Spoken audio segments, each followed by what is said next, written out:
There are people who choose to make a positive difference in the world. Our job is to bring you their stories to motivate you to do the same.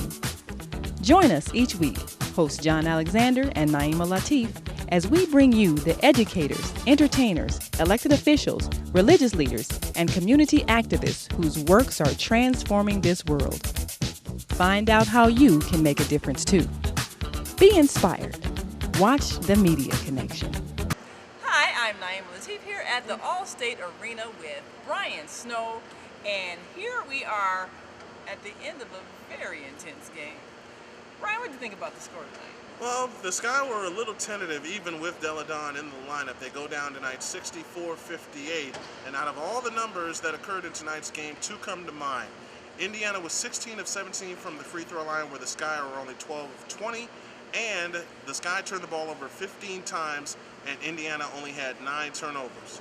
This fourth period was it where the Sky were put away by Indiana, and 2 key runs occurred in that fourth period, one of 7-0 and one of 9-2, and 18 points from Tamika Catchings had the Fever close out the Sky by a final once again of 64-58. And there you have it. Now, of course, you can hear Brian Snow every day, and tell them where they can hear you. They can hear me on the afternoon locker room on blogtalkradio.com/Arena Sports Network, 1 to 3 p.m., unless of a time change like we had today from here at All-State Arena. 1 to 3, Monday through Friday, inside the afternoon locker room.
But they seem to play very, very well.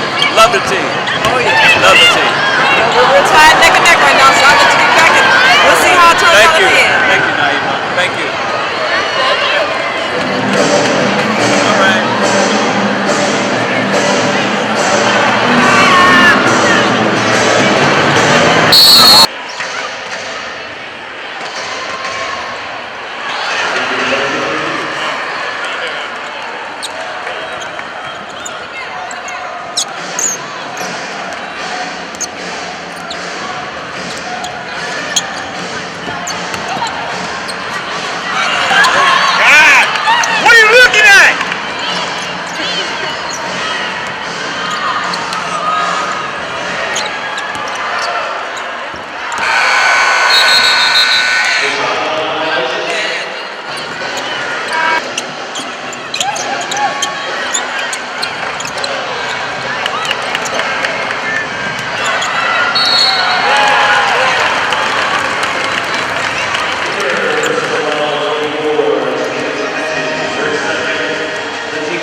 again next time.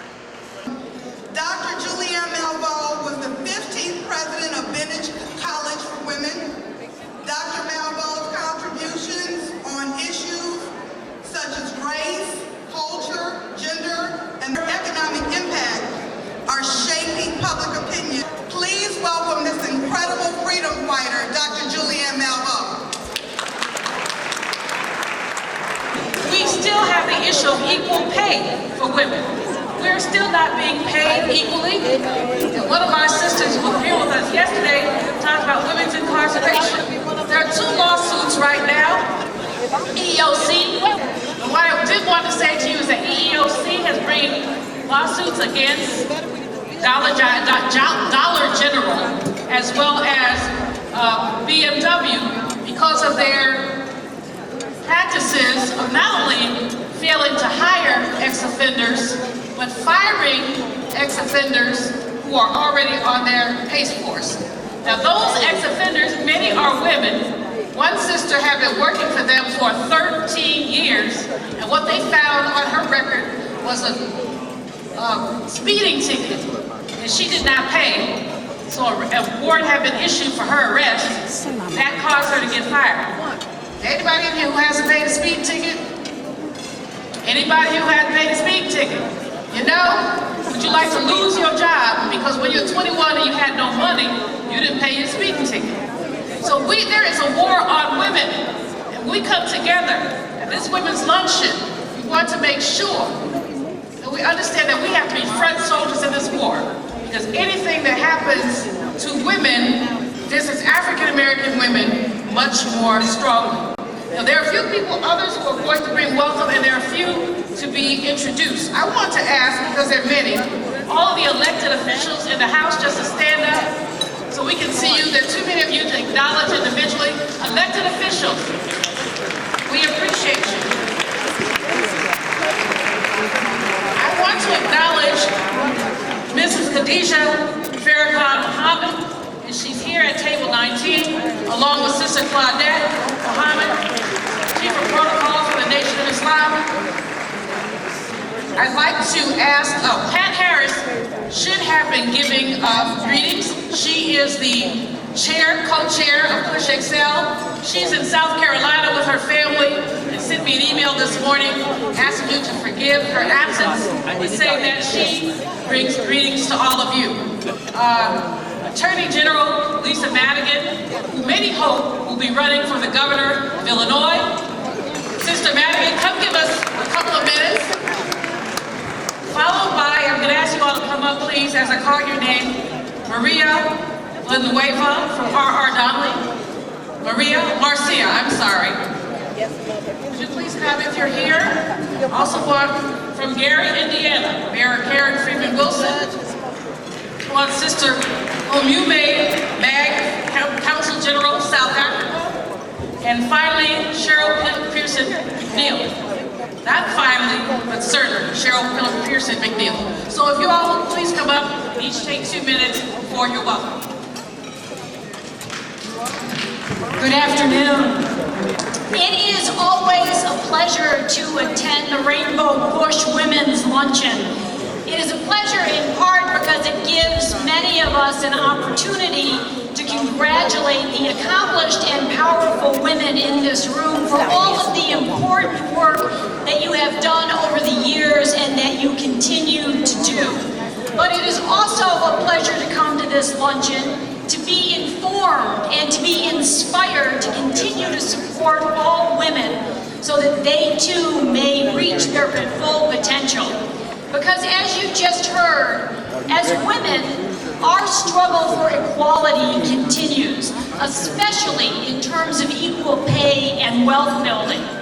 Today and yesterday, you have heard about how women still receive unequal pay in spite of a litany of laws that have been passed to erase this wage gap. In fact, we just recently celebrated the 50th anniversary of the Equal Pay Act, and yet women here in Illinois are still only earning 76 cents for every dollar that a man earns. And it is even worse if you are a woman of color. African American women only earn 65 cents for every dollar that a man earns, and Latinos only earn 58 cents for every dollar that a man earns. One of the reasons that this continues is because women, and in particular women of color, are too often the targets of financial exploitation. As your Attorney General, you certainly know of the work that I have done going after the subprime mortgage giants and the big banks that caused the mortgage and ultimately our foreclosure crisis. And while I have brought lawsuits to hold these financial institutions responsible for the discrimination and the destruction that they have caused, even $2 billion that we have gotten returned to homeowners in here in Illinois will not erase the economic damage that has been done to millions of families. And what is worse is that the predatory financial practices appear to be continuing. There is a recent study that shows that women in the Chicago area are much less likely than men to get approval for mortgages, even when their debt-to-income ratio is the same. And it may not surprise anybody in this room, but it should upset everybody in this room that African American women have the hardest time getting approved for a mortgage. African American women are 34 to 44% less likely to be approved to get a new mortgage or mortgage refinancing than a man. And while African Americans struggle to access mortgage loans, on the other end of the credit continuum, African American women are the most likely consumers of high-cost payday loans. So unfortunately, as these examples show, we must remain vigilant, and we must learn how to make smart financial decisions for ourselves and for our families. So again, I want to welcome everybody here today. I want to congratulate and thank Rainbow Push for their strong support of economic empowerment for people of color and women in particular. And I want to also thank Rainbow Push for your continued partnership with me and with my office so that we can root out economic injustice and ensure everyone's financial stability. Thank you and have a wonderful convention.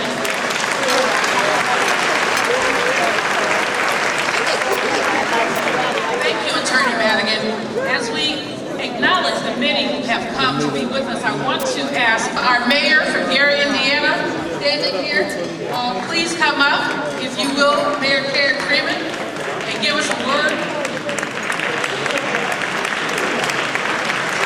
Good afternoon.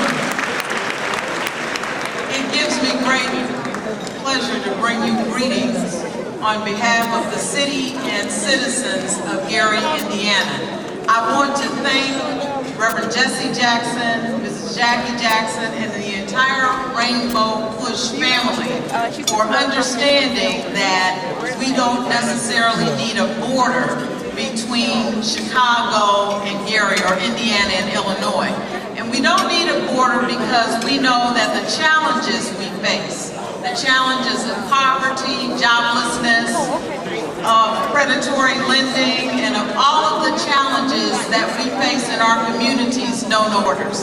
And so it behooves us to all work together. About 41 years ago, my mentor and predecessor, Richard Gordon Hatcher, Mayor Richard Gordon Hatcher, issued a call to conference so that we could set a Black political agenda. And that meeting was held in 1972 in Gary, Indiana. Many of you were there. I am suggesting that to the extent that we talked over the weekend about the need for an urban policy agenda, I want to issue a similar invitation to come to the city of Gary, which serves as the poster child for the absence of an urban policy agenda. Come to the city of Gary to establish that agenda some 41 years later. I would suggest to you that the time is right. The people in this room are those who need to be involved in that, and I hope that you will join me in Gary as we set an urban policy agenda for the Garys, the Detroits, for the Newarks, and for all of the similarly situated cities, across these United States. Thank you and welcome.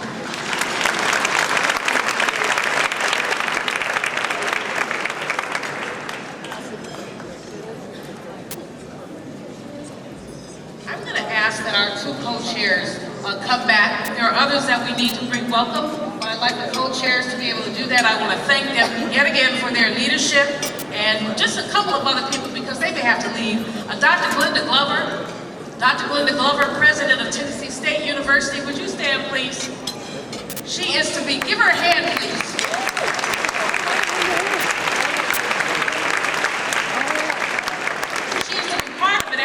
Conversation that we hope will happen, but that means that we will have to be expeditious about the pace at which we complete this luncheon.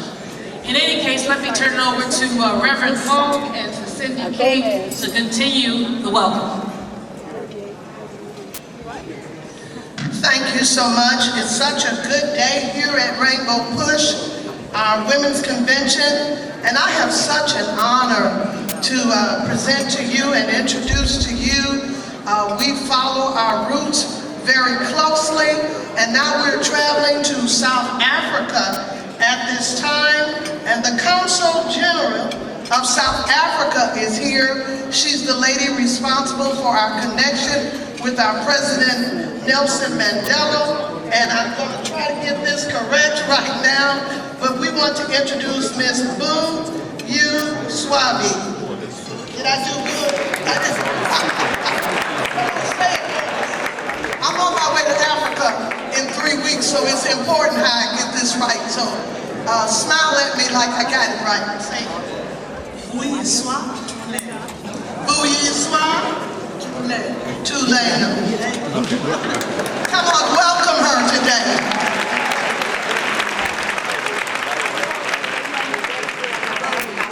So much, program directors, and good afternoon to you, ladies and gentlemen. I bring you greetings from South Africa on behalf of the government of South Africa and the President of South Africa, but most importantly on behalf of the people of South Africa. As we congregate this afternoon, we are meeting at a time where South Africa is going through a very saddening and precarious time, where former President Mandela has been in hospital for the past 4 weeks. We have continued to rely on the support of our friends, brothers and sisters in the United States, and I particularly want to thank the Reverend Jackson and the leadership that he's helped with through Reverend Jeanette Wilson. We are working on doing something in honor of President Mandela, and we continue to ask for your prayers and that we support the people of South Africa, because this is a really difficult time for us. But I think the participation in this afternoon is so much more illuminated by the fact that one thing that I always have to clarify is that I'm not 15 years old. Someone has been talking to me the whole day, and he walks up to me and he says, "I'm waiting for the Consul General, where is she?" Like, you're looking at her. He's been talking to me the whole morning, but I was looking for somebody else. The challenges of women in Africa, in the United States, in the world remain the same. The question that we have to answer as we meet here this afternoon is our sisterhood bond strong enough to lift and elevate those challenges to a higher level? Whether you are black, white, Latino, Hispanic, brown, or anything in between, sexual abuse is sexual abuse. Underpayment is underpayment. Violation is violation. The question is not what color of a woman you are. The question is, are the colors that you carry on your back woman enough for you to lift your sister when she's down? Are the colors that you carry on your back woman enough for you to stand up when you see injustice being perpetrated against another? Whether you know them, whether you don't know them. Are your colors on your back hard enough for you to keep on pushing? Because not only do you push for the right to vote, you push for the right to access the economic domain, you push for the right to access academic freedom, you push for the right to be recognized as an equal citizen, as an equal partner, and as an equal person accountable for the development and the evolution of your country? Are we pushing in the right directions? Are the colors on the back, on the stripes of our back, telling that story? If not, then maybe we have to come back next year and ask, what colors do you carry on your back, and not what color you are? Thank you so much for having us. I believe we need to give our own Reverend Jesse Jackson Sr. another hand praise and applause. As she said, all the way from South Africa, his continued work in Africa. Come on, everybody in the room, let's give Reverend Jackson another applause. Ms. King. I would like to introduce Ms. Cheryl Pearson McNeil. She works for Nielsen Company. She is the Senior Vice President of Public Affairs. Nielsen is one of the most committed sponsors to the Rainbow Push Coalition, Push Excel. So I just want to thank Cheryl for coming up and bring remarks.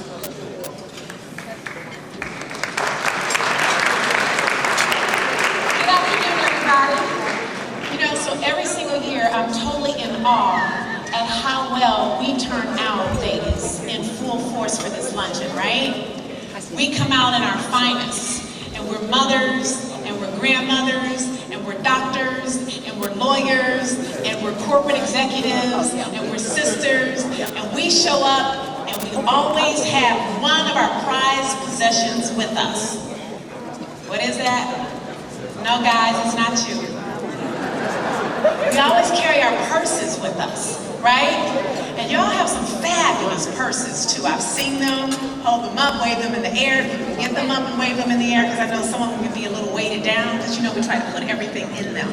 What I don't know that you understand is how much power we have in those purses. We as women, globally, we spend 12 trillion of the $18 trillion that's spent every year across this world. $12 trillion. And right here in the United States, black women, we're running things. And I know that's not news to y'all, because we're black and we know that. But for your cousins in the room who may not know that, I just want you to know that of all black households, we are 127% more likely to be run by a single parent. And in most instances, that happens to be an African-American female head of household. And of the $967 billion that's being spent right now within our African-American community, black women, you and your purses are spending $431 billion of it. You're responsible for $431 billion. That's worth a round of applause. Oh, okay. So as you carry around those purses, and you recognize when you look across the room and you see all of your sisters gathered here, and you look across the room and you know that together we are pure power. We are pure power. So think about that. The next time you go to whip out a credit card or cash, whatever it is that you use to spend and shop and buy, just make sure you're spending it with companies who are here, companies who are in your neighborhoods, companies who care about us as a people. Because black women, we are doing it. And I just want to say, keep on keeping on and enjoy the conference. Thank you. Thank you so much. That lets us know that we have responsibility as women. We are responsible women here today. Would you look at another woman next to you and say, I am somebody. I am a responsible woman. There are people who choose to make a positive difference in the world. Our job is to bring you their stories to motivate you to do the same. Join us each week, hosts John Alexander and Naima Latif, as we bring you the educators, entertainers, elected officials, religious leaders, and community activists whose works are transforming this world. Find out how you can make a difference too. Be inspired. Watch The Media Connection.